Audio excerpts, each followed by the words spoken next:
Buenas y bienvenidos. Soy el perro asalariado. Hoy vamos a estar leyendo con comentario el capítulo 5 del libro La República Popular de Walmart por Leigh Phillips y Michal Rosforsky. Este libro es un libro que habla acerca de cómo la planificación central, el planificar la economía, algo que se nos ha dicho, no, es lo más terrible del mundo y conduce a problemas de escasez y problemas de desabastecimiento y el libre mercado es lo mejor del mundo. Cómo eso no es del todo cierto y hay bastantes beneficios de planificar, como lo hacen actualmente compañías que son transnacionales y que para fines prácticos son economías dentro de sí mismas. Pero bueno, como ya di una introducción de este libro en los capítulos anteriores, voy a saltar directamente al texto. Capítulo 5. Fondos indexados como agentes espías adormecidos de la planificación. Incluso si los apologetas del libre mercado más perceptivos podrían estar prestos a aceptar que la planificación a gran escala ocurre dentro de las empresas capitalistas, se mantendrían insistentes en que la innovación y la asignación racional de inversiones a nivel de toda la economía son obstáculos insuperables para cualquier intento de planificación. Regresarían a su argumento original, que el mercado es simplemente un asignador más eficiente y la única forma de garantizar los incentivos correctos para invertir o innovar. Sin embargo, al igual que con la gigantesca planificación de la producción y distribución que tiene lugar tras bambalinas en los gigantes corporativos de Walmart y Amazon, también se da el caso de que la inversión y la innovación ocurren fuera de los mecanismos del mercado mucho más de lo que los defensores del mercado están dispuestos a admitir. O tal vez, ni siquiera se han dado cuenta de aquello. Empecemos por la inversión. Invertir es, en el fondo, el acto de destinar una parte de la actividad económica de hoy a la capacidad de producir más en el futuro. Aquí también, más allá de la producción y distribución actuales, las empresas deben hacer planes para asignar aquellos bienes y servicios que producirán aún más bienes y servicios en el futuro. En resumen, deben planificar la inversión, construir las fábricas que fabricarán los aparatos del mañana, los hospitales que albergarán a los pacientes del mañana, las vías de tren que transportarán el comercio del mañana y los molinos de viento, represas o reactores que los alimentarán a todos. La inversión se presenta a menudo como un sacrificio y como resultado está imbuida de moralismo. En dicha historia, los inversores son ahorradores. Y no solo eso, sino ahorradores heroicos que anteponen el bien futuro a la gratificación momentánea. En realidad, son dueños, son propietarios de una parte desproporcionada de los recursos comunes de la sociedad, producidos no por ellos mismos, sino por sus trabajadores, a través del robo diario del valor producido por los trabajadores. Tienen un poder desproporcionado sobre cómo se organiza la vida social. No somos los primeros en señalar esto. En el capitalismo, los trabajadores reciben menos en salarios que el valor de la fuerza de trabajo que proporcionan para producir los bienes y servicios que consumirá la sociedad. Esta diferencia es la ganancia, parte de la cual se destina a la inversión y alimenta el crecimiento capitalista. Es por eso que la inversión no es un sacrificio, como mucho es el sacrificio del valor producido por otras personas. Yendo más allá, es un error común pensar que el mercado de valores es la principal fuente de fondos de inversión. De hecho, la mayor parte de la inversión de capital estadounidense proviene de las ganancias, no del mercado de valores. Cuando los tiempos son buenos y llueven las ganancias, la creencia de que las cosas solo pueden mejorar aflora con demasiada facilidad entre los ricos y poderosos. Se incrementan las inversiones. El malvado dinero busca ahora hacer el bien. Se desarrolla el exceso de capacidad y la sobreproducción. Y, eventualmente, hay una crisis, un crash, a medida que los inversores se dan cuenta de que no todos podrán sacar provecho de la situación. Hay dos reglas mutuamente excluyentes de las crisis capitalistas. Cita, que no cunda el pánico. Cita, y, cita, sálvese quien pueda. Cita. Es por eso que las caídas siguen inevitablemente a los auges y el sistema pasa por ciclos recurrentes a un costo humano significativo. Las recesiones, que aumentan el desempleo y la pobreza, disciplinan a los trabajadores. El saqueo, tal y como le describió el economista polaco Michał Kalecki, es el dispositivo disciplinario clave del capitalismo, y quizá una posesión aún más importante para los dueños de los negocios que las ganancias.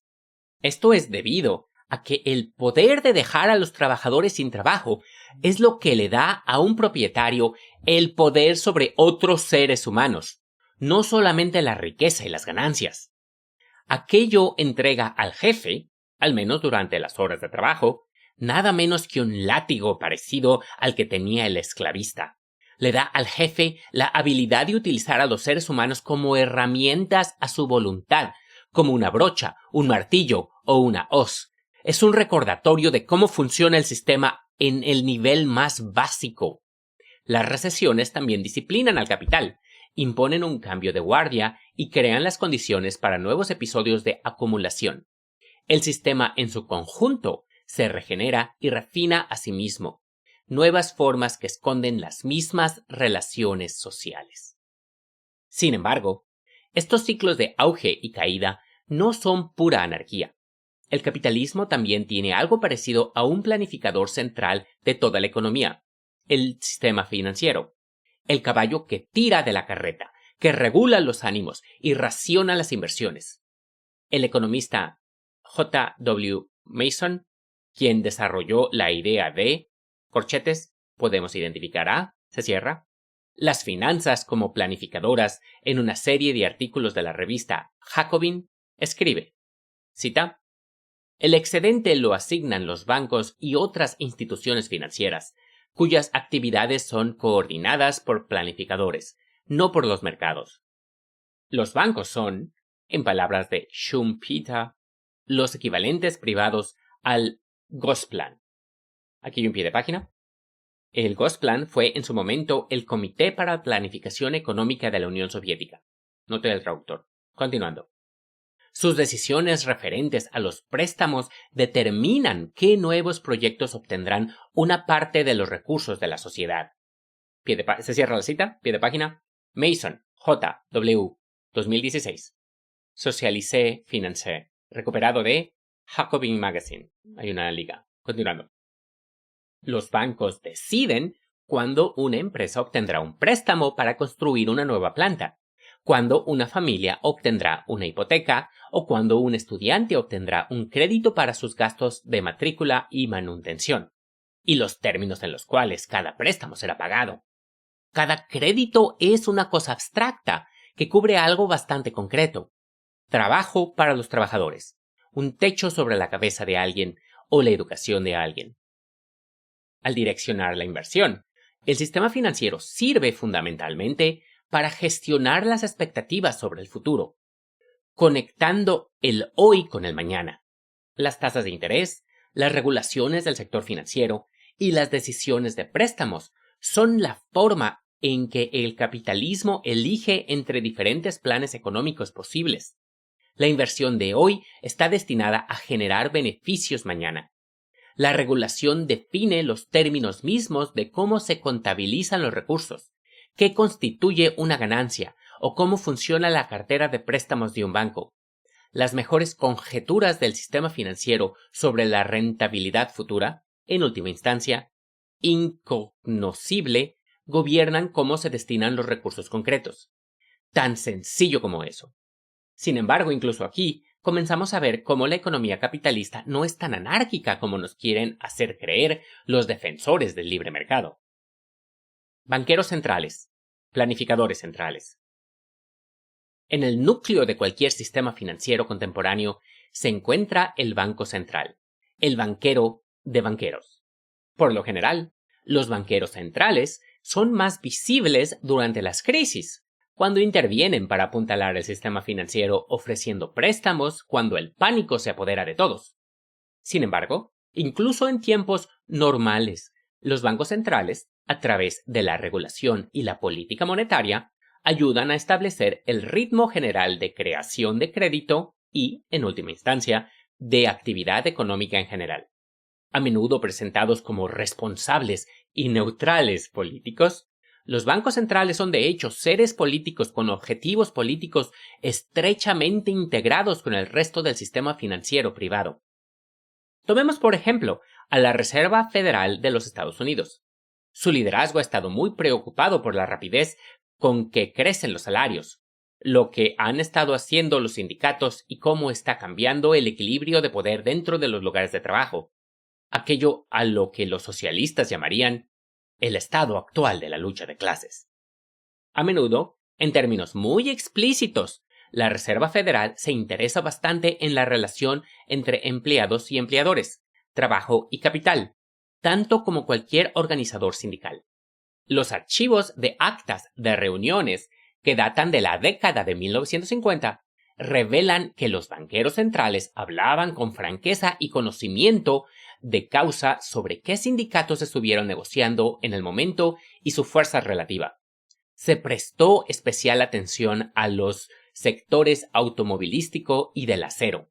Los dirigentes de la Fed podrían haber estado incluso más interesados en la estrategia de United Steelworkers, USW, o United Auto Workers, UAW, que en el representante sindical promedio. Esto fue cierto durante la edad de oro del crecimiento capitalista de posguerra.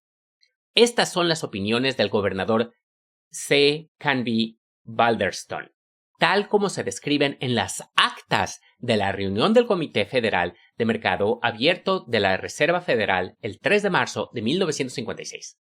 Se abre cita. Las acciones del sistema de la Reserva Federal deberían ser lo suficientemente decisivas como para hacer que los empresarios se den cuenta del peligro de una espiral de precios y salarios, y no abdiquen, cuando frenen las negociaciones salariales esta primavera y verano, de la forma en lo que lo harían si sintieran que simplemente podrían aumentar sus precios y seguir vendiendo bienes. Él, Balderston, esperaba que los sindicatos comprendieran los peligros de una espiral de precios y salarios. Hay un pie de página. Balderston, C. FOMC. Minutes. 3 de marzo de 1956. Páginas 26-27. Citado E. Dickens E. 2016. The Political Economy of U.S. Monetary Policy. Nueva York. Routledge. Página 68. Continuando. Aquel verano, la Fed... Comentario. La Fed es exactamente eso. La Reserva Federal. Al FED, así le llaman los gringos, la Fed. Aquel verano, la Fed terminó tomando medidas decisivas, elevando las tasas de interés, ya que una huelga siderúrgica exitosa empujó a los banqueros centrales al bando de Balderston. Durante los años 1957 y 1958, se experimentó una breve recesión proporcionada en parte por estas tasas más elevadas. Pero los gobernadores de la Fed fueron explícitos en cuanto a que habían aplicado deliberadamente un freno a la economía, alterando los costos de inversión para cambiar el clima en el cual el capital negociaba con los trabajadores. Planificaron para anular lo que hubiese resultado si el mercado de trabajo hubiese funcionado libre de cualquier intervención. Sucedió algo parecido durante los primeros 8 meses de la recesión provocada por el impacto del petróleo entre 1973 y 1974. Comentario. Se viene una crisis durísima que va a hacer que ese impacto del petróleo, esa crisis del petróleo del 73 y 74, sea un juego de niños. Continuando, un poquito atrás. Sucedió algo parecido durante los primeros 8 meses de la recesión provocada por el impacto del petróleo entre 1973 y 1974.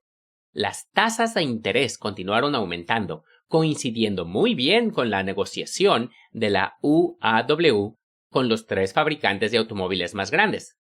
cuando la Fed bajó las tasas para estimular la inversión y contrarrestar la caída, los dirigentes de la Fed alegaron que, a diferencia de la política fiscal expansiva llevada a cabo por el Congreso y el presidente, presumiblemente a expensas de la voluntad democrática, sus acciones independientes serían mucho más fáciles de deshacer cuando la economía volviese a recalentarse y los trabajadores empezaran a exigir más cosas. Y fueron deshechas bastante rápido.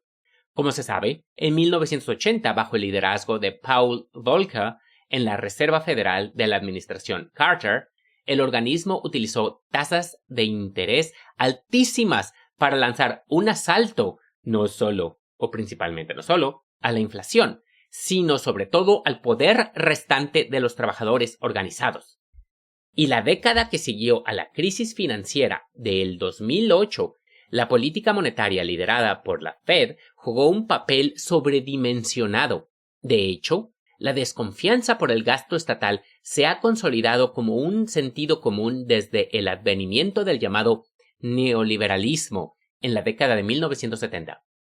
Para gestionar el estancamiento en curso, los bancos centrales del norte global han realizado compras masivas de bonos, hipotecas y otros tipos de acciones, lo que aumenta su poder regulatorio y de fijación de tipos.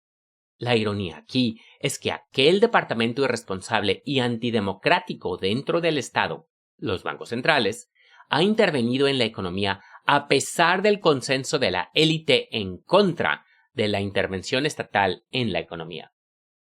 Por supuesto, el camino nunca está completamente alineado entre las acciones de los bancos, tanto centrales como privados, y lo que sucede en la economía en general. Algunas intervenciones fallan, y los objetivos y las tácticas cambiarán para reflejar el equilibrio de poder en la economía. En principio, la planificación llevada a cabo por el sistema financiero podría respaldar con la misma facilidad, por un lado, una economía de alta productividad que distribuya de manera más uniforme el crecimiento, como sucedió en la década de 1950, o por otro lado, una economía de cortoplacismo corporativo y transferencias ascendentes de riqueza, como ha sucedido desde la década de 1980. Los administradores financieros de la economía global, la gran mayoría trabajan en bancos privados en lugar de bancos centrales u otros bancos públicos, forman parte de una clase, no de una sala de control. Comparten mucho en términos de riqueza, posiciones de poder, educación y almuerzos en Davos. Pero como individuos, tienen sus propias historias, inclinaciones ideológicas y visiones sobre la mejor manera de estabilizar al capital. La planificación a gran escala es algo común, tecnocrático y sistémico, no una conspiración. Las redes de poder e ideología se replican sin la necesidad de una maquinación evidente. La planificación de toda la economía en el capitalismo es tan difusa que muchas cosas pueden interponerse incluso en los planes mejor trazados, sin importar la inevitable pero impredecible dinámica de crisis del propio sistema.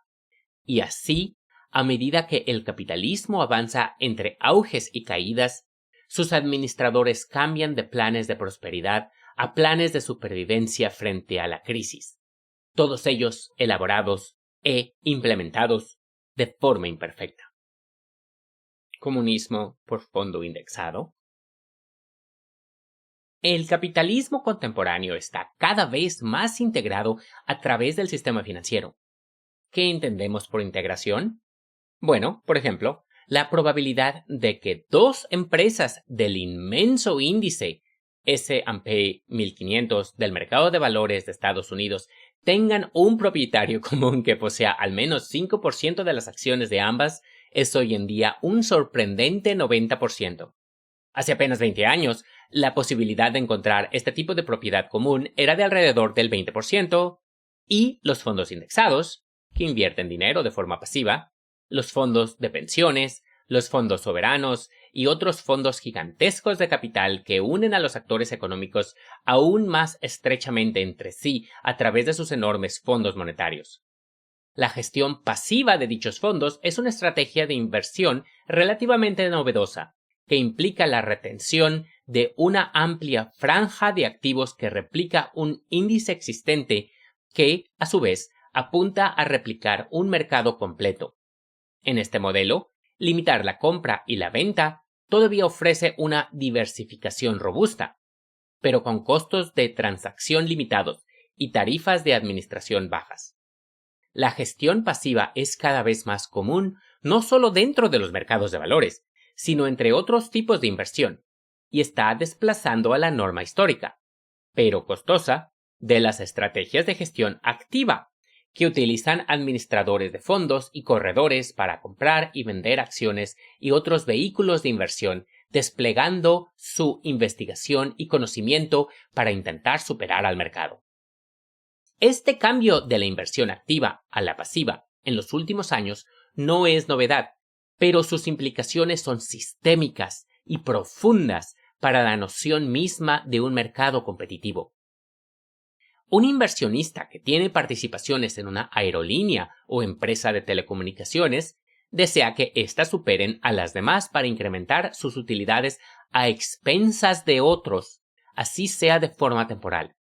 Pero un inversionista que tiene una pequeña parte de cada aerolínea o empresa de telecomunicaciones, de la forma en que sucede con los fondos de índice gestionados de forma pasiva, tiene objetivos radicalmente diferentes. La competitividad ya no importa.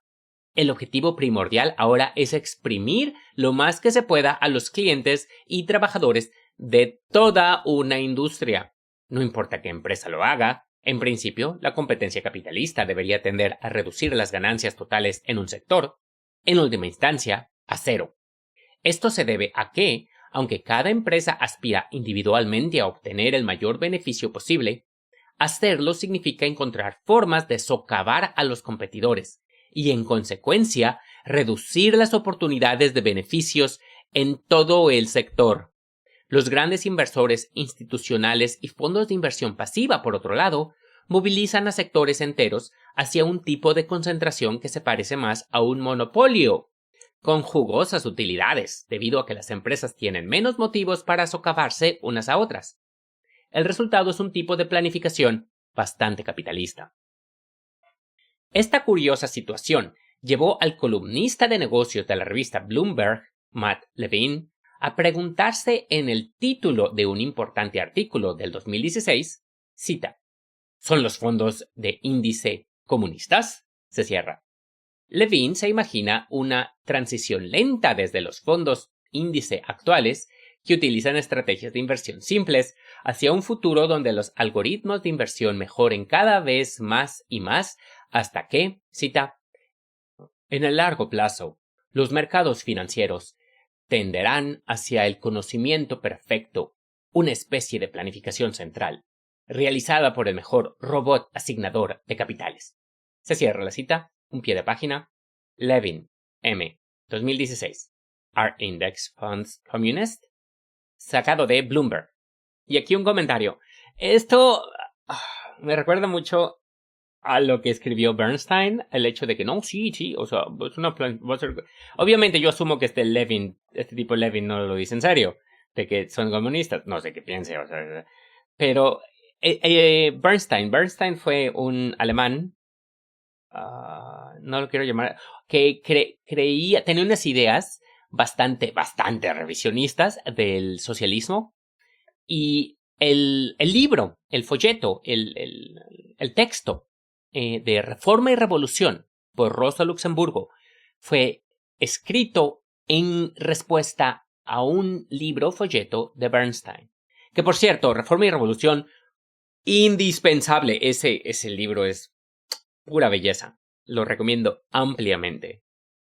Larga vida, Rosa. Continuando con el texto. Para él, el capitalismo terminaría creando su propio sepulturero, excepto que estos serían los algoritmos, no los trabajadores. Esta idea que las finanzas en sí mismas socializarían la producción puede parecer clickbait, pero en realidad no es algo tan novedoso. Los escritores de izquierda lo han dicho con frecuencia desde hace más de un siglo, sobre todo el economista marxista Rudolf Hilferding, cuyo Das Finanzkapital, publicado en el 1910, ya postulaba un cambio del capitalismo competitivo que Marx había analizado a algo mucho más centralizado, con tendencia hacia un monopolio manejado por las finanzas y un Estado bajo su control. El mismo debate ha resurgido incontables veces desde entonces. Desde la escuela del capital monopolista, liderada por los economistas marxistas Paul Baran y Paul Sweezy en la década de 1950, que fue bastante influyente en algunos sectores de izquierda durante algún tiempo, hasta debates más desconocidos sobre el control bancario en los años 70 y 80. La noción resurgió con el economista de izquierda Doug Henwood en su libro Wall Street, que analiza el sistema financiero estadounidense y su papel en la organización de la actividad económica. Publicado en 1997, en pleno apogeo de la era Clinton en los Estados Unidos, el libro es notablemente profético, presagiando la mezcla tóxica que vemos hoy en día entre la creciente desigualdad, ingresos estancados para la clase trabajadora y crisis impulsadas por la especulación, la cual se basa, sobre todo, en la ingeniería financiera. No se trata de una imagen de color rosa de las finanzas comiéndose a ellas mismas, sino más bien una en la cual las finanzas nos están digiriendo lentamente a todos nosotros. Si bien, en términos prácticos, puede ser más fácil transferir a propiedad común un fideicomiso de ingresos de bienes raíces que posee el título de cientos de viviendas que apoderarse de cientos de viviendas directamente, o hacerse cargo de un solo fondo indexado que posee millones de acciones que apoderarse de cientos de fábricas. Políticamente la tarea no es menos complicada. Mover ceros y unos en una transacción electrónica requiere tanto poder de clase como asaltar las barricadas. Los agentes progresistas del cambio, aquellos que podrían impulsar y llevar a cabo una socialización radical de la inversión, están muy lejos de los centros del capitalismo financiero. Por sí solo, un algoritmo de inversión no puede cavar la tumba del capitalismo, hoy más que un telar mecánico en el siglo XIX. Ambas son herramientas inanimadas creadas por el capitalismo que abren nuevas posibilidades para los socialistas que desean transformar al mundo a favor de las mayorías. Pero estas herramientas no son nada sin fuerzas políticas organizadas dispuestas a reutilizarlas de forma más útil. ¿Qué tipo de demandas de transición podrían hacer tales fuerzas para acelerar la futura socialización? Hay pasos relativamente pequeños pero significativos, como la creación de un sistema de pagos público para asegurarse de que cada vez que utilices tu tarjeta de crédito o débito no sea una empresa privada la que establezca los términos, o una agencia de calificación crediticia pública para desplazar a empresas como Moody's o Standard & Poor's, que desempeñan un papel clave en la determinación de cómo se distribuye la inversión entre distintos proyectos y recientemente ayudaron a desviar una parte considerable de ella hacia hipotecas basura que casi colapsaron a la economía mundial. Luego están los proyectos más grandes del sector público, como un aumento masivo en la construcción de viviendas públicas, que coloca la tierra en propiedad común, saca a la vivienda del mercado y destruye su papel como activo de inversión. Y su corolario, un sistema de pensión pública ampliada. En cuanto a quienes tienen el poder financiero, ¿qué mejor manera de desempoderarlos que de forma directa, a través de propuestas para agravar las grandes concentraciones de riqueza o disminuir el rol que los accionistas y el mercado de valores tienen sobre el sector corporativo? En última instancia, empoderando a los trabajadores que produzcan los bienes y servicios y las comunidades que los utilizan. Todas estas reformas sirven para hacer a la planificación algo público y explícito, en lugar de algo oculto y privado, como lo es hoy en día. En palabras de J. W. Mason, cita: una sociedad que se sometiera completamente a la lógica del intercambio mercantil se haría pedazos, pero la planificación consciente que restringe los resultados del mercado dentro de los límites tolerables debe ocultarse del público, porque si se reconociera el papel de la planificación, esto deslegitimaría la idea de que los mercados son naturales y espontáneos, y abre camino a la posibilidad de una planificación consciente con otros fines. Se cierra la cita. Pie de página. Mason, J.W. 2016. The Fed Doesn't Work for You. Recuperado de Jacob Magazine. Federal Reserve Interest Rate Increase. Janet Yellen Inflation Unemployment. Continuando. La cuestión no es si la economía se planificará en su conjunto o no se planificará en absoluto. En cambio, la pregunta es si los actuales administradores del dinero continuarán como los planificadores capitalistas del siglo XXI o si nosotros, la gente común, comenzaremos a rehacer nuestras instituciones económicas introduciendo a la democracia en su núcleo y haremos que la planificación, que ya existe, deje de estar oculta. Comentario. ¿Es el fin de la sección? Y aquí las cosas, las diferencias o los problemas que tengo con este bloque de texto y muchas de las cosas, la retórica, lo que asume, lo que dice, bueno, podríamos hacer esto. Yo lo veo entre utópico y fantasía, porque sí, o sea, eso es algo que se podría, por supuesto que se podría, y es algo que podemos pensar de que el sistema podría funcionar de otra manera. Eso es una buena forma de imaginarse un mundo diferente. Eso es cierto. Y no dice exactamente pasos de cómo, pues podremos hacer esto o esto. Es quizá, nada más hay que ponernos todos de acuerdo y lograr tener un movimiento, organizarse y vamos a votar para que eso suceda. Es ahí donde nuevamente el libro de Reforma o Revolución de Rosa Luxemburgo, buenísimo, buenísimo. Básicamente, y esta es mi opinión, y era la opinión de Rosa Luxemburgo, el llegar al socialismo a través de la reforma, el llegar al comunismo, o sea, el llegar a un estado socialista donde los obreros, donde los de abajo tienen el poder político, llegar a ese estado y de ahí llegar al comunismo, que es un lugar donde ya no existan los dueños y los obreros, sino que vamos a estar todos y seremos dueños colectivos de las cosas, es imposible a través de la reforma. Se necesita una clase de revolución. Se necesita destrozar el sistema actual, el sistema político actual. No se pueden votar leyes dentro de este sistema político actual para llegar ahí. Se tiene que dar un golpe al sistema. No tiene que ser algo súper violento. Va a existir un grado de violencia porque no van a querer dejar ir, no van a querer que eso, las personas que tienen actualmente el sartén por el mango, que son los dueños del mundo, no van a querer que eso suceda pacíficamente y tendrán bastantes recursos para resistir de forma violenta ese tipo de cambios. Pero, nuevamente, igual, recomendando otro libro dentro de la recomendación de un libro, ya he recomendado bastante el libro de Fascistas y Rojos, en el de Vamos a defender la revolución, tiene una sección, una subsección llamada La violencia de quién. Es exactamente eso. Y volviendo a lo de, se requiere un tipo de revolución, se requiere un golpe que corte ciertas cosas de tajo y se haga una nueva constitución. No se puede de otro modo. Continuando con el texto. Aquí la siguiente sección, la traducción de Chemok es incentiva esto. Incentiva esto. Pero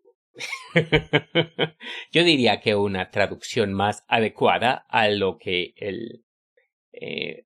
quería decir los autores sería algo así como incentívame esta. Continuando. Hasta este punto, es muy probable que los defensores del mercado se retiren a otra línea de defensa, los incentivos. Incluso si los capitalistas ya planifican aquí y allá, o incluso en prácticamente todas partes como lo hemos mostrado, solamente los mercados pueden garantizar la eficiencia que proviene de tener los incentivos adecuados. Los administradores socialistas simplemente desperdiciarían fondos de inversión como resultado de, cita, restricciones presupuestarias blandas. Cita, la noción de que los administradores siempre pueden tener más recursos, creando ciclos viciosos de asunción de riesgos excesivos y reportes falsos. Comentario. Hay un pie de página en restricciones presupuestarias blandas que dice, En inglés, Soft Budget Constraints. Nota del traductor. Continuando. Sin embargo, los incentivos son simplemente otra forma de responder a la pregunta: ¿cómo hacemos que las personas hagan cosas sin decirles directamente que lo hagan? El mayor incentivo en el capitalismo es que sin un trabajo, un obrero perderá su hogar, sus pertenencias, y finalmente morirá de hambre. Esto es el azote que disciplina al trabajador libre, el terror que obliga a un trabajador a quitarse la gorra ante cada capataz o gerente. Este dispositivo se encuentra en el corazón mismo del sistema, sin embargo, no se menciona ningún llamado a obtener los incentivos correctos de los periodistas de negocios o los reformadores neoliberales. La lista de incentivos socialmente dañinos es mucho más larga. Hay incentivos para pagar salarios de pobreza, mantener condiciones de trabajo precarias, expulsar a los pobres de sus vecindarios, producir bombas y utilizarlas. Incluso los precios de las acciones, supuestamente los precios que existen, reflejan más bien apuestas en lugar de fundamentos económicos. La otra cara de la moneda son todo tipo de sanciones ajenas al mercado que existen y han existido a lo largo de la historia de la humanidad. Los mercados no son la única, ni siquiera remotamente la mejor manera de llevar a cabo proyectos comunes que requieran comprometer a personas y recursos en el tiempo y en el espacio. Lo que temen los defensores del capitalismo no es la planificación, sino la democratización. Friedrich von Hayek, quizás el defensor más honesto del mercado, cuya honestidad lo llevó a pasar por alto los cuentos de hadas del equilibrio y la eficiencia que postulaban los teóricos mainstream, y a apoyar abiertamente a dictadores de derecha como Pinochet, enmarcó la funcionalidad de incentivo de los mercados y los precios de dos formas. Primero, postuló que los precios recolectan información dispersa, conectándola con decisiones sobre recursos concretos, especialmente su uso futuro.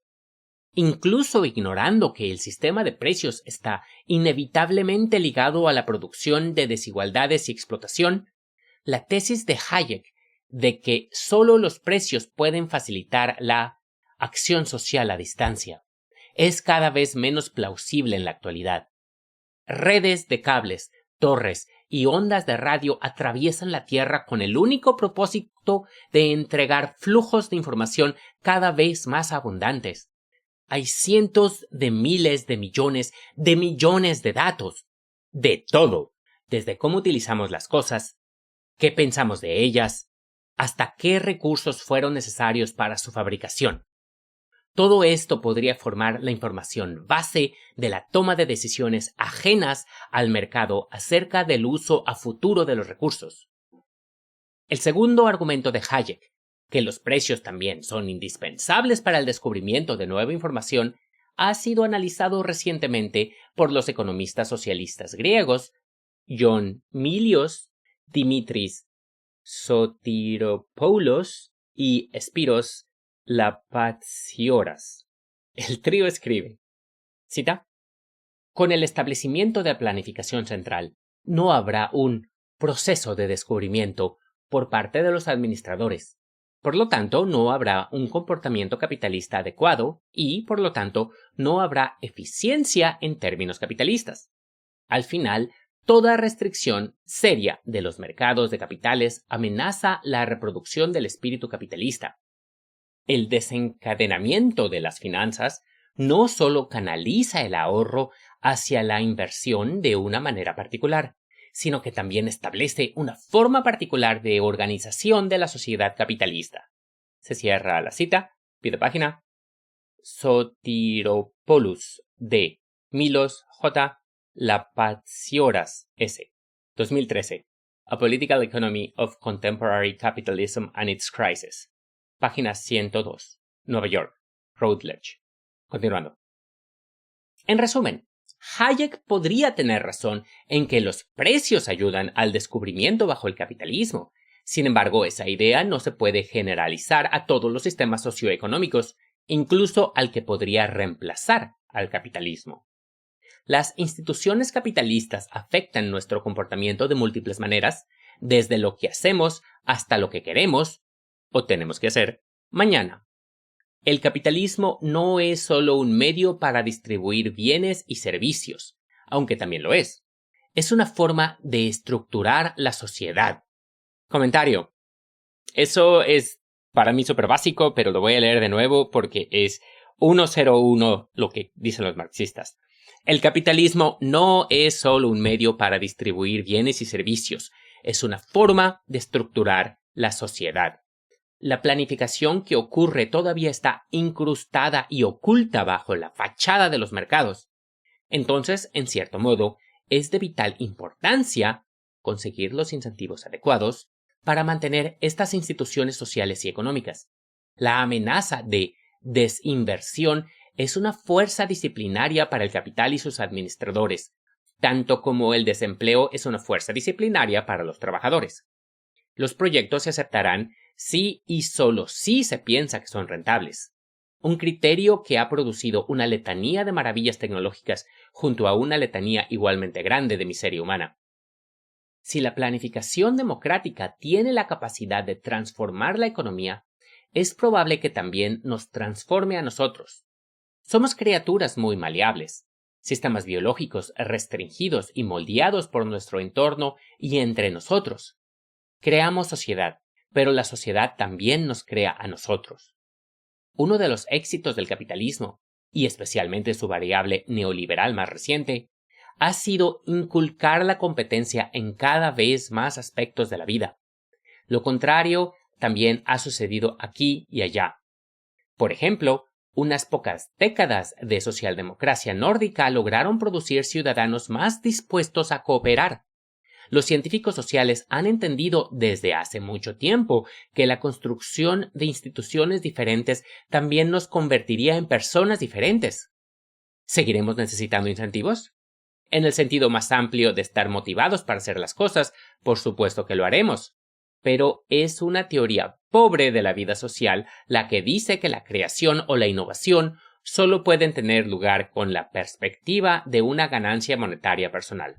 Comentario, ya lo dije antes, yo hago esto de gratis. Yo no espero ser un influencer, un líder de opinión, ganar ningún tipo de patrocinio. O sea, yo esto lo hago para que se incentivice la conciencia de clase, para que le llegue a alguien. Alguien está escuchando esto y tenga su momento de eureka, porque yo creo en esto. Yo creo que esto es el camino mejor. Es lo que tenemos que hacer para sobrevivir como especies, como humanidad. Continuando con el texto.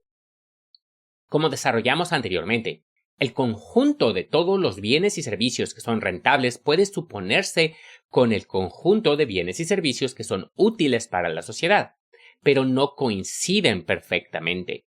Si algo no es rentable, como hemos podido observar con los nuevos tipos de antibióticos, no importa cuán beneficioso sea, no será producido.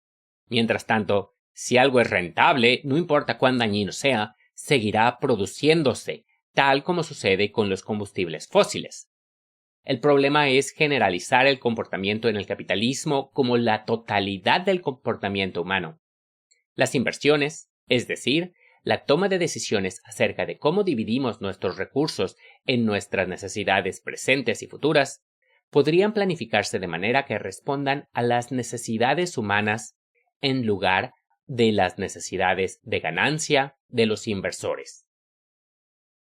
El Estado innovador.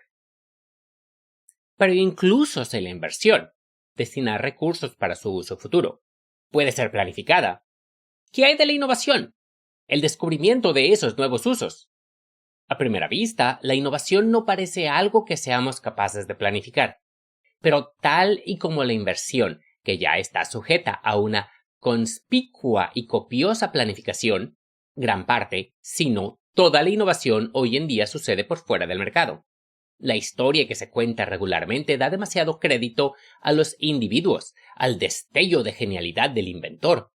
Pero la mayoría de la innovación es social, procede en pasos pequeños, y la mayoría de las veces no se da como consecuencia de las señales de los precios, sino a pesar de ellas.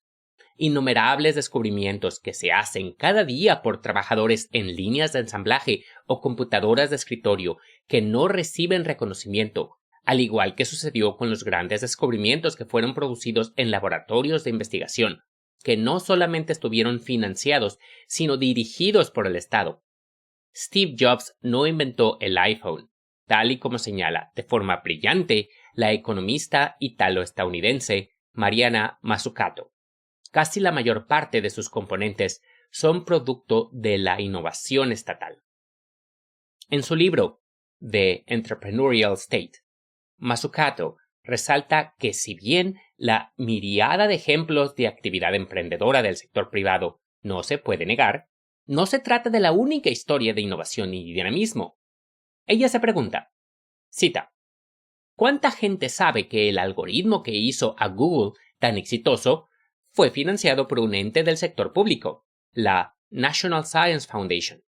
¿O que los anticuerpos moleculares que proporcionaron la base para la biotecnología antes de que el capital de riesgo se aventurara en el sector, se descubrieron en los laboratorios públicos de la Medical Research Council en el Reino Unido?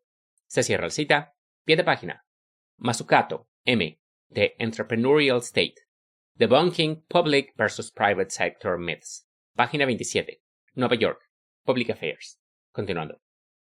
Lejos del prejuicio de que el Estado es lento y burocrático y el mito del ágil sector privado, ella señala que, de hecho, las empresas son inevitablemente reacias al riesgo, debido a la necesidad de un retorno de la inversión en un plazo relativamente corto.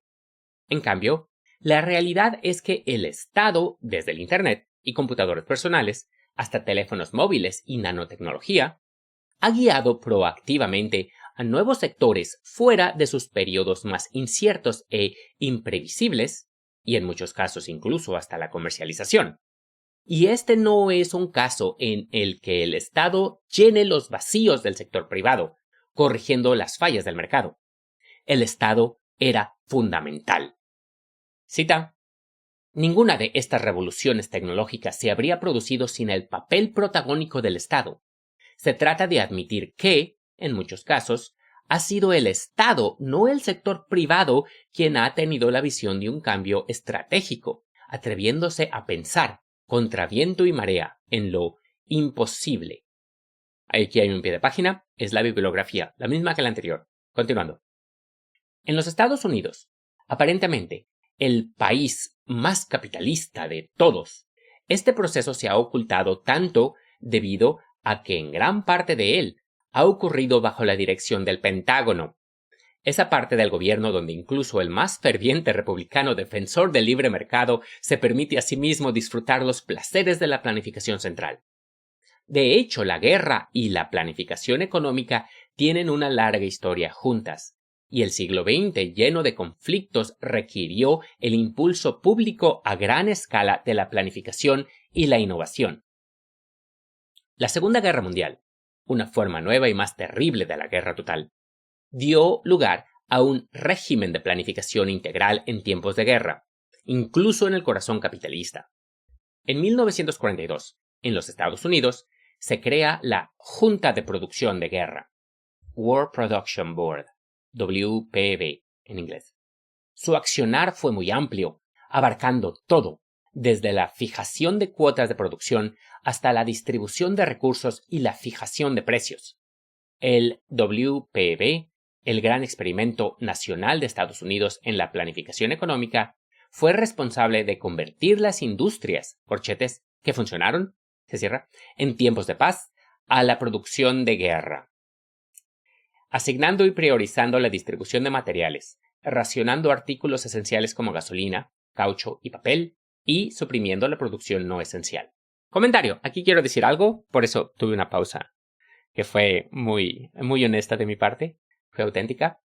Aquí dice de que fue responsable de convertir las industrias en tiempos de paz a la producción de guerra. Entonces, ayer se dio la noticia de que el gobierno de Trump está hablando con Ford y otros gigantes automotrices porque quiere usar sus líneas de producción para hacer material de guerra. Continuando con el texto. tuvo sus éxitos. Los aliados lograron salir victoriosos, pero su corta existencia se vio comprometida por luchas internas entre el personal civil y militar, y socavada por negocios que siempre veían sus propios intereses, compitiendo para salir de la guerra con mayor fuerza. Pero la planificación en tiempos de guerra surgió más allá del WPB. Una agencia más pequeña, llamada Defense Plant Corporation, fue responsable de más de una cuarta parte de la inversión total durante la guerra en nuevas plantas y equipos. Con ella, el gobierno terminó construyendo y controlando algunas de las instalaciones de fabricación más modernas de los Estados Unidos en aquel momento. Más allá del esfuerzo de guerra inmediato, el gobierno financió y planificó la investigación básica que condujo a grandes avances.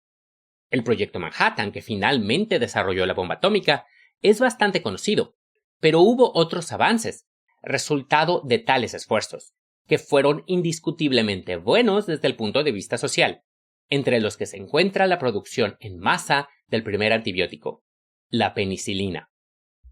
Antes del advenimiento de los antibióticos, a menos que se sometiera a una cirugía, la mortalidad por neumonía era del 30% y por apendicitis o ruptura del intestino del 100%. Antes del descubrimiento fortuito de la penicilina por Alexander Fleming, los pacientes con envenenamiento en la sangre producido por un pequeño corte o rasguño llenaban los hospitales, pese a que los doctores no podían hacer prácticamente nada por ellos. La primera persona a la que se le suministró penicilina, el agente de policía de Oxford, de 43 años, Albert Alexander, se había rasguñado un costado de la boca mientras podaba rosas. Los rasguños evolucionaron en una infección potencialmente mortal con grandes abscesos que cubrían su cabeza y afectaban sus pulmones. Fue necesario extirpar uno de sus ojos. El descubrimiento de la penicilina podrá haber sido obra de un escocés, pero en 1941, cuando gran parte de la industria química británica estaba inclinada hacia el esfuerzo bélico y la derrota de Londres a manos de Hitler como una posibilidad real, estaba claro que la producción a gran escala de la penicilina tendría que ser trasladada a los Estados Unidos. Se colocó a dirección de la División de Fermentación del Departamento de Agricultura de la Northern Regional Research Laboratory, NRRL, en Peoria, Illinois, un programa de alta prioridad que buscaba incrementar el rendimiento de la penicilina, una medida que resultó vital para las innovaciones que hicieron que la producción a gran escala de penicilina fuese posible. Howard Florey, el farmacólogo australiano quien, junto con el bioquímico británico de origen alemán, Ernst Chain, y Alexander Fleming, ganaría el Premio Nobel de Medicina en 1945 por el desarrollo de la penicilina, visitó varias compañías farmacéuticas para intentar generar interés en el medicamento, pero se decepcionó con los resultados. El Comité de Investigación Médica, CMR, de la Oficina de Investigación y Desarrollo Científico, OSRD, creada en junio de 1941, para garantizar que la atención adecuada se dirigiera a la investigación científica y médica relacionada a la defensa nacional a medida que se acercaba la guerra, convocó a una reunión a los dirigentes de 4 empresas farmacéuticas para recalcarles lo urgente que era su participación y para asegurarles la asistencia del gobierno. La respuesta, sin embargo, fue pesimista. Solo durante la segunda conferencia de este tipo, 10 días después del ataque a Pearl Harbor, se ganó la discusión. Fundamentalmente, el gobierno obtuvo un acuerdo para compartir la investigación entre los diferentes actores a través del CMR, un desarrollo cooperativo que resultó decisivo en el incremento de la producción, ya que cada empresa resolvió diferentes aspectos del problema general, cada uno en sí mismo un problema infernal. Como lo describió John L. Smith, de Pfizer. ¿Se abre cita? El moho es tan temperamental como un cantante de ópera. Los rendimientos son bajos, el aislamiento es difícil, la extracción es un asesinato, la purificación invita al desastre, y el ensayo no es satisfactorio. Se cierra la cita. Pie de página. Programa de Lugares Emblemáticos Internacionales de la Historia de la Química de la ACS, 2021. Descubrimiento y desarrollo de la penicilina. Recuperado de y al sitio web de la ACS, acs.org, Content, Education, What is Chemistry, Landmark, Historia Química, Descubrimiento de desarrollo de la penicilina. Continuando. A pesar de los éxitos de la producción inicial bajo los auspicios de la OSRB, la utilidad manifiesta de este medicamento maravilloso para el esfuerzo de guerra antes de la invasión de la Europa ocupada llevó a la Junta de Producción de Guerra en el 1943 a asumir la responsabilidad directa de aumentar la producción. La Junta ordenó a 21 empresas que participaran en la expansión agresiva de la producción de penicilina, cada una de las cuales recibió prioridad en materiales y suministros de construcción. En tiempos de guerra, los líderes gubernamentales no confiaban en que el sector privado estuviese a la altura. El suministro de toda la penicilina que se produciría estaba controlado por la WPB, que la distribuía a las Fuerzas Armadas y al Servicio de Salud Pública de los Estados Unidos. La producción se disparó de 21,000 millones de unidades en 1943 a 1.5 billones de unidades en 1944, justo a tiempo para el desembarco de Normandía, el día D, hasta 6.8 billones de unidades al final de la guerra. Una vez finalizó la guerra en 1945, la planificación se abandonó rápidamente. Los departamentos se cerraron y las plantas gubernamentales se vendieron a la industria privada. Sin embargo, paradójicamente, las corporaciones estadounidenses terminaron la guerra más fuertes de lo que la comenzaron. Los gigantescos contratos del gobierno, los apoyos de precios y las leyes antimonopolio relajadas funcionaron para impulsar las ganancias y hacer crecer a las corporaciones. El régimen de planificación en tiempos de guerra necesitaba hacer que las empresas subieran a bordo, por lo que, durante la guerra, mientras los burócratas del gobierno tomaban algunas de las decisiones de alto nivel, las empresas seguían controlando la producción. En última instancia, la guerra permitió una versión de planificación favorable al capital. La producción seguía siendo realizada principalmente por grandes empresas pertenecientes a cárteles aún más grandes, aunque con una dosis significativa de racionamiento gubernamental. Al mismo tiempo, aumentó el alcance de la planificación económica realizada dentro de las corporaciones.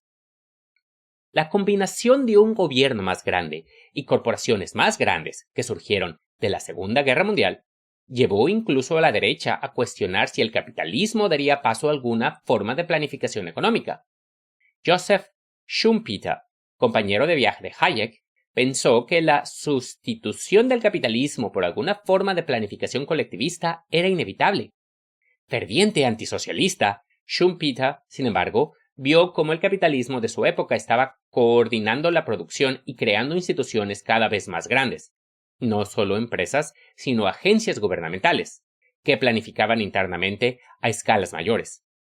Pensó que solo era cuestión de tiempo antes de que la planificación burocrática superara, por su peso, al dinamismo del mercado.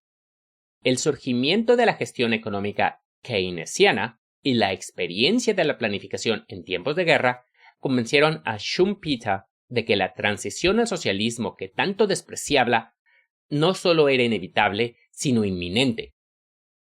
En cambio, al inicio de la Guerra Fría, después de 1945, se produjo un ferviente anticomunismo por parte del gobierno, junto con una visión estrecha y tecnocrática de la gestión económica. El gobierno veía como algo positivo el aumento de la productividad e incluso la coordinación entre empresas, pero como algo negativo cualquier movimiento para extender la democracia a la economía. La preocupación de las élites por una creciente militancia, tanto entre los soldados de base que todavía estaban en Europa, como entre los trabajadores en los Estados Unidos, provocó que incluso cuando la retórica oficial exaltaba en voz alta las virtudes del capitalismo del libre mercado, en la práctica, el estado de bienestar estadounidense se expandió. Al igual que con el estado de bienestar emergente de Europa Occidental, las élites aceptaron a regañadientes la reforma social como el mal menor ante la amenaza inmediata de la revolución social. Las empresas llegaron a un acuerdo. El gobierno jugaría un papel más importante en la economía, apoyando la innovación básica y asegurando que los productos y servicios finales producidos por las empresas encontraran mercados, mientras que al mismo tiempo profesarían un apoyo inquebrantable al libre mercado. El principal semillero de la innovación planeada con fondos públicos fue el Pentágono de posguerra, que coordinaba agencias gubernamentales que serían responsables del desarrollo inicial de computadoras, aviones de reacción, energía nuclear, láseres y, en la actualidad, gran parte de la biotecnología. Su enfoque se basó en el método de asociación entre el gobierno y la ciencia para la investigación básica y aplicada que fue iniciado por el Proyecto Manhattan de los Estados Unidos, el Reino Unido y Canadá durante la Segunda Guerra Mundial. Con el lanzamiento soviético del Sputnik en 1957, como sostiene Mariana Mazzucato, los altos cargos de Washington estaban petrificados de que se estaban quedando atrás tecnológicamente. Su respuesta inmediata fue la creación, al año siguiente, de la Agencia de Proyectos de Investigación Avanzados de Defensa, DARPA, por sus siglas en inglés. Una agencia que, junto con agencias aliadas que el Pentágono consideraba vitales para la seguridad nacional, incluida la Comisión de Energía Atómica de los Estados Unidos y la NASA, apoyaría la investigación del espacio, algo que podría no producir resultados durante décadas. DARPA supervisó la creación de departamentos de información a lo largo de la década de 1960 y, en la década siguiente, cubrió los altos costos de fabricación de prototipos de chips de computadora en un laboratorio de la University of Southern California. Mazzucato enumera 12 tecnologías cruciales que hacen inteligentes a los teléfonos inteligentes. 1. Microprocesadores. 2. Chips de memoria. 3. Discos duros sólidos. 4. Pantallas de cristal líquido, LCD. 5. Baterías a base de litio. 6. Transformada rápida de Fourier. 7. El Internet. 8. Protocolos HTTP, HTML. 9. Redes de celdas o redes celulares. 10. Sistemas de posicionamiento global, GPS. 11. Pantallas táctiles. Y 12. Reconocimiento de voz. Todas estas fueron apoyadas por el sector público durante etapas clave de su desarrollo. Vemos un fenómeno similar dentro del sector farmacéutico, pero esta vez con respecto al papel crucial que juegan los laboratorios gubernamentales y las universidades públicas en el desarrollo de nuevos fármacos radicales, conocidos como nuevas entidades moleculares, NME. Particularmente aquellas a las que se les da una clasificación prioritaria, P, en contraposición a los medicamentos Me Too, más económicos de desarrollar y por lo tanto más rentables, tratamientos existentes con fórmulas ligeramente modificadas que son favorecidas por las grandes farmacéuticas. Mazzucato cita a Marcia Angel, exeditora del New England Journal of Medicine, quien argumentó en 2004 que si bien las grandes compañías farmacéuticas culpan de los altos precios de los medicamentos a los costos extraorbitantes de investigación y desarrollo, en realidad es que fueron los laboratorios financiados por el gobierno los responsables de alrededor de 2/3 de las NMEs descubiertas durante la década anterior.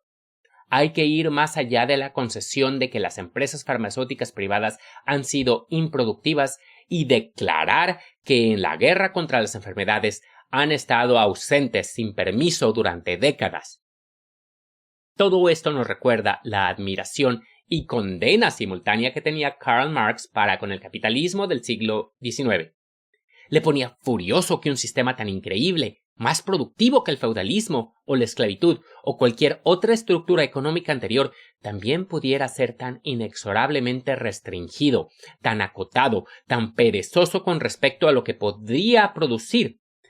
Todas estas cosas que posiblemente podrían beneficiar a la humanidad, sean estas cosas que conocemos, que sabemos que no conocemos, o que no sabemos, que no conocemos, como dice Rumsfeld, podrían no ser producidas jamás, en tanto no sean rentables, o incluso cuando no sean lo suficientemente rentables. A esto es a lo que se refería Marx cuando rabiaba contra la traba de la producción. Aquí hay un pie de página. Al alcanzar cierto grado de desarrollo, este modo de producción genera los medios materiales de su propia destrucción. A partir de este instante, en las entrañas de la sociedad se agitan fuerzas y pasiones que se sienten trabadas por ese modo de producción. Marx, Karl, 2011, El Capital, tomo 1, volumen 3, página 952.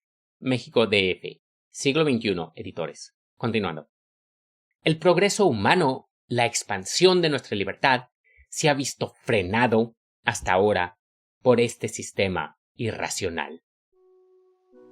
Y ese fue el fin del capítulo. Es el fin de la narración por ahora. Esta última sección me gustó, el Estado innovador. Y eso que nada más se dedicó a buscar ejemplos dentro de los Estados Unidos. Estoy seguro de que si buscas ejemplos de innovación, de cosas que se crearon en la Unión Soviética, vas a obtener una letanía de cosas. Pero yo creo que de la Unión Soviética va a hablar en unos capítulos más. Yo veo aquí que hay un capítulo llamado ¿Existió una planificación en la Unión Soviética? Que estoy seguro que voy a amar ese capítulo. Voy a ver, ya no prometo no dar comentarios cada 5 minutos. Si te molestan mis comentarios súper rojos, yo creo que ese no lo necesitas escuchar. Porque estoy seguro que no lo voy a poder leer a gusto. El caso, desvarío. Entonces, esta última sección me gustó más. Las primeras secciones del libro, del capítulo, en especial la de Incentívame esta. O como la traducción original es incentiva esto. Pero yo creo que la vibra, lo que querían decir los autores, incentívame esta, queda mucho mejor. Y no me termina de agradar. O sea, el cómo se manejan ciertas cosas.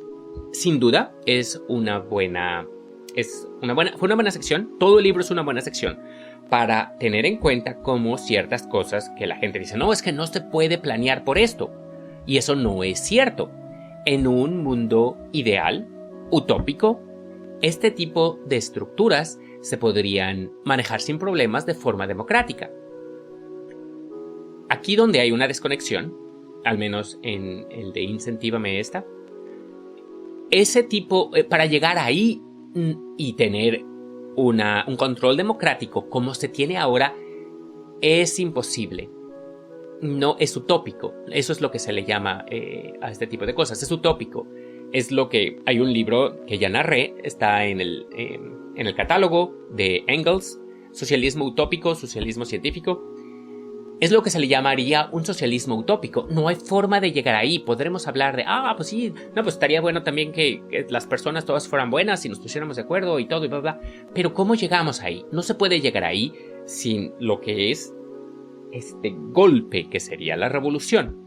Porque efectivamente el mercado, los fondos y todo trabajan en épocas de bonanza cuando todos jalaban parejo, pero en el momento en que deja de haber un retorno a la inversión, las compañías empiezan a explotar cada vez más y más, y cuando se acaba ese tipo de cosas es cuando se dan las guerras imperialistas, porque el capitalismo necesita crecer. Pero bueno, aquí ciertamente lo que dice es de que se podría en un mundo ideal hacerlo de cierto modo, de un modo diferente, pero no se puede llegar ahí nada más organizándonos y reformando el sistema. El sistema no puede ser reformado porque no está funcionando mal, funciona como debería de funcionar, como está diseñado para funcionar. Marx fue muy explícito en eso. Y el tratar de decirlo de otro modo es lo que se le llama mucho ser revisionista o ser utópico. O sea, no tener sustento en lo que son las condiciones reales de cómo han funcionado las cosas. Pero el caso, el capítulo está agradable, el capítulo está bueno. Y sin duda, eso, lo que son los banqueros centrales, lo que es Este tipo de cosas que mucha gente diría, no, pues es que no se puede, no se puede. Claro que se puede, claro que se puede. Me acuerdo un día que estaba teniendo una conversación con alguien acerca de cómo decía, no, pero entonces en el socialismo, o sea, en una etapa transitoria, si quieres que todavía exista una clase de apoyo económico para pequeñas empresas o algo así, porque es imposible, no es imposible, pero es extraordinariamente difícil poder tener un cambio de lo que es la producción de mercancías, commodities, a corto plazo. Entonces, ¿cómo podrías manejar inversión a pequeñas empresas y todo y bla, bla, bla? O sea, y ya por ahí leí de que se puede hacer un tipo de fondo soberano del gobierno, de lo que es los proletarios unidos, que maneje ese tipo de cosas durante esa transición, si es que se aprueba o si es que se piensa, si es que se gana, tener una transición de esa manera. Eso ya es teoría más allá de lo que este comentario pretende dar. Camaradas, si te gustó este audio, recomiéndaselo a alguien más. Los libros están exactamente para eso. Son libros para empezar, están buenos para ello y están buenos. O sea, son para las personas que no han leído extensa teoría. Son bastante buenos para empezar a imaginar cosas diferentes. Si te interesa entrar a una comunidad socialista en español, tenemos una en línea. En el momento está en Discord, pero puede estar en algún otro lado después. Ahorita en pantalla deberías de ver los modos de contactarme, los medios de contactarme. Me puedes contactar en uno de estos medios, con mucho gusto te voy a te extiendo la invitación después de tener una pequeña conversación. También, si quieren alguno de los libros que estoy narrando, me pueden contactar. Recientemente un camarada me contactó y me pidió si le podía pasar el libro que narré de qué hacer, de Lenin, y se lo pasé, ahí lo tenía. No tengo todos, eso sí, ya no tengo todos, no, los primeros ya no los guardé. Quizá los tenga ahí, no sé, tendría que ir a checar. Y camaradas, hay que hacer más, se vienen tiempos muy difíciles. Tengo ganas, es que eso, tengo muchos proyectos y tengo cosas que hacer. Y en la comunidad, en nuestra comunidad en español, los asalariados, muchas veces, ya van 2-3 veces que me disculpo por no tener el tiempo que me gustaría para poder conversar con las personas ahí y pasarla bien. Pero es que en este momento hay ciertas cosas que me están sobrepasando y como yo lo he dicho, esta no, para mí no es una carrera, este es mi hobby y estoy más que gustoso de dedicarle tiempo a narrar. Me gusta narrar, de hecho, ya me empezó a gustar bastante. Empecé a hacerlo porque no encontraba a nadie que estuviera haciendo esto. No como yo lo hago, quizá haya alguien más allá en la niebla del internet, pero no lo encontraba, entonces me decidí yo a hacerlo. Y me gusta, no espero ningún tipo de retribución personal, y yo quería narrar los libros, los textos que yo consideraba indispensables de la currícula básica que tenemos, que ya los saqué todos. Entonces, si dejara de narrar está bien, pero por el momento me gusta. Pero es difícil para mí hacer algo más que narrar. O sea, mi tiempo libre que tengo para dedicar a esto se ocupa mucho en narrar. Entonces, está bien, pero está bien. Eso me agrada. Nada más, camaradas, hay que hacer más. Sí se puede. Si tienes alguna idea de cómo hacer algún tipo de agitación, hay que educar y agitar bastante. Hay que incentivar que crezca la conciencia de clase en las personas. Sí se puede, se tiene que poder. Es la única manera. Fuerza en la lucha, camaradas.